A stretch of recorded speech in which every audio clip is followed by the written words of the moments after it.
Congratulations, you've gotten the promotion to an executive role and you now have the title of either, I don't know, executive vice president or whatever executive role it is that you're in your organization. Now, obviously a few things will change, but you're really not a different person.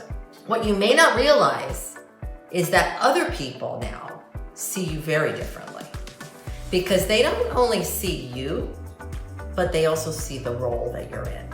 And you have now become that role.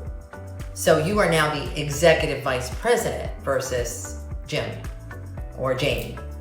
And that causes a little bit of a different dynamic. I was working with a woman several years ago who had been promoted to division president in her organization. So it was a pretty large organization and division president was a pretty large role and she had a big purview.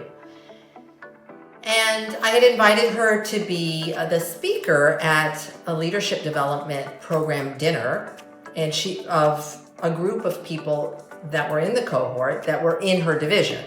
So she was coming in to be the speaker that evening and address the group. We're at a reception and there's like a bar area, there's hors d'oeuvres, people are mingling, walking around, networking, and she walks in the back of the room.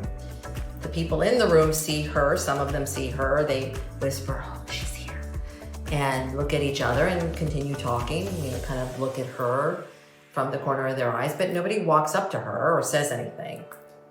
And she keeps standing there by the table, just standing there. So after a few minutes of that little bit of awkwardness, as I would characterize it, I walk over to her and I said, "Hey, welcome, come on in." And her first words were, "Janet, no one's talking to me." And I said, "Well, they're not talking to you because you're the president. And so they're waiting for you to make the first move."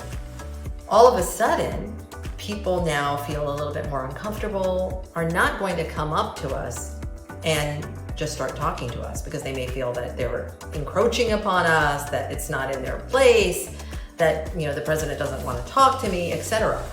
And you may say, "Well, that's not true," but that's what people may be feeling and thinking. So it really is up to you to break the ice, whether you feel comfortable or not, and make other people feel comfortable rather than having other people make you feel comfortable. So what she did, we walked over, she started walking around, mingling, introducing, obviously people knew who she was, but introducing herself, saying, asking questions, "Oh, please introduce yourselves, where do you work," etc. Small talk, etc. And people started to feel more comfortable and started talking to her and sharing ideas. But the point remains, when you start moving into roles of higher and higher level of authority and status in an organization, whether you're status oriented or not, it really is going to be really important that you're the one making people feel comfortable and you're the one making the first move.